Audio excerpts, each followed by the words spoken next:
Alright, we're still in 3.3 number 12. We answered the first couple parts of the question. Now we're to this part where they're asking us for asymptotes. And then we'll get to concavity, inflection, intercepts, all that good stuff. Alright, so in terms of our asymptotes, I'd say probably this second version of our function is going to come in handy, but we'll see. Alright, so for asymptotes, first up we have our vertical asymptote. Vertical asymptote, we know that the function doesn't exist where the denominator equals 0, so x can't equal 0 as part of our domain, and that creates a vertical asymptote at x equals 0. Horizontal asymptote is next up. So horizontal asymptote is where we're comparing the degree of our function. We've got a degree 2 over degree 1. If it were bottom heavy, if the degree in the denominator were bigger, we'd have y equals 0. If they had the same degree, we'd compare a ratio of the coefficients of our leading terms. But we have a top heavy function. That means there's no horizontal asymptote. All right. And then we have to consider whether there is a slant asymptote. And a slant asymptote occurs when the numerator degree is exactly one higher than the denominator degree. So we do have a potential slant asymptote here. So I'll call this, I guess, I'll just call it slant.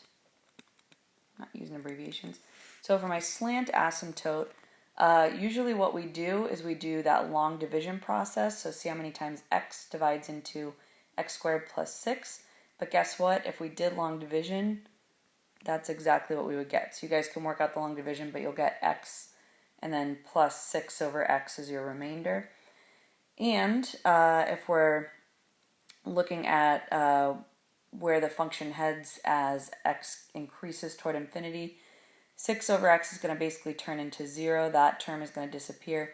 So we'll end up with just that x term. So our slant asymptote is going to be y equals x. So when we graph this sucker, we'll see that our function in the extremes is petering off toward that y equals x pattern.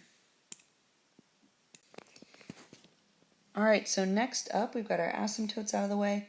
Now we want to look at concavity and inflection points, and that is where we go back to our second derivative test. So let me erase this stuff, and we're going to run our second derivative test.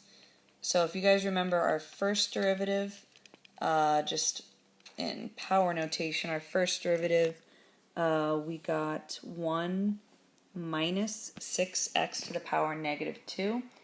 So if we then calculate our second derivative, so this is for our second derivative test. If we find f double prime of x, we'll have 0 for the first term, and then the negative 2 times negative 6 gives us positive 12x. Negative 2 minus 1 is negative 3. So second derivative, 12 over x to the positive 3. So there's our second derivative. Alright, so looking at this, there's no way that the second derivative can equal 0, but the second derivative will not exist where x equals 0, right? So that's going to be our critical value for the second derivative test. So here's our number line. 0 is our cutoff value. And remember, in the domain of the original f of x function, x can't equal 0, so we'll keep that in mind as we're completing this. Alright, f double prime of any negative number, like negative 1, let's say, would equal 12 over negative 1 cubed, which would be negative 1. So that's going to be negative 12. That'll be less than 0. So we have a negative second derivative over here. To the right of 0, f double prime of positive 1 would be 12 over 1 cubed, which is 1. It's going to be a positive second derivative. Alright, so remember we're looking at concavity and inflection points. Negative second derivative means concave down. Positive second derivative means concave up. So sketching, concave down looks like that. Concave up looks like that. But remember, the function doesn't exist at x equals 0. So 0 would be where our potential inflection point occurs, except I know that it can't because x isn't defined at 0 for this function. So first for the concave up, concave down business. So concave up occurs from 0 to positive infinity. Concave down occurs from negative infinity to 0. And then in terms of inflection points, there's none. The only potential inflection point would be at x equals 0, but x can't equal 0, so there's no inflection point.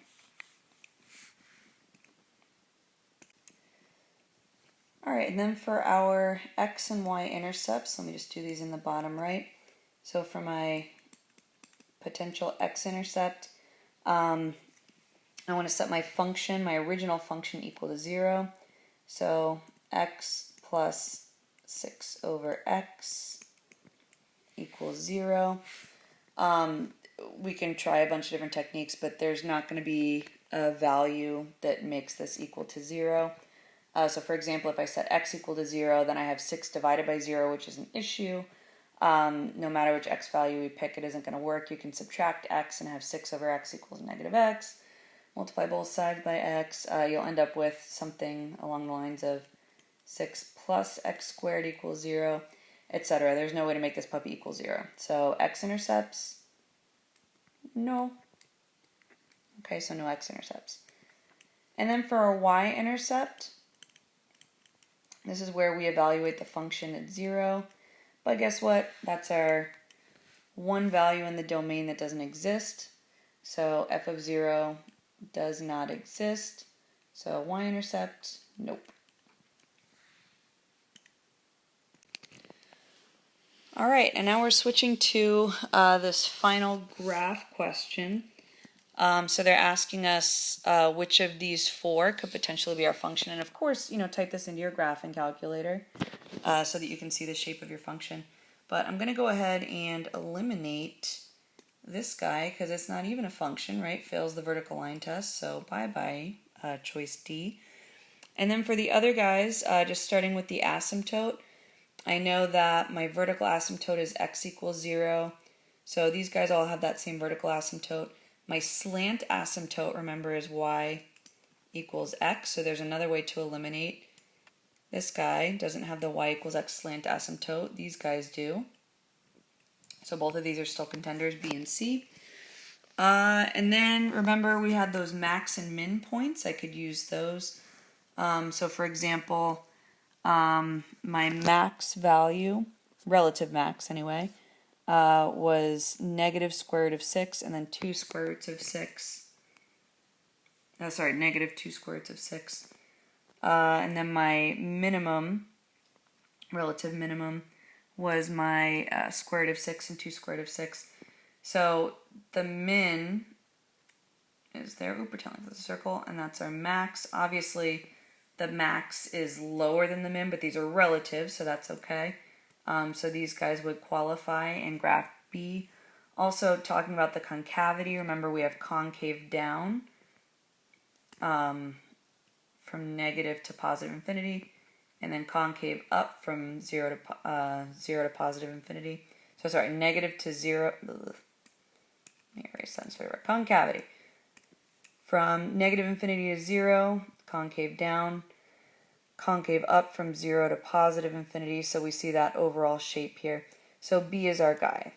So out of our lineup, this is going to be our match. C doesn't quite match the concavity.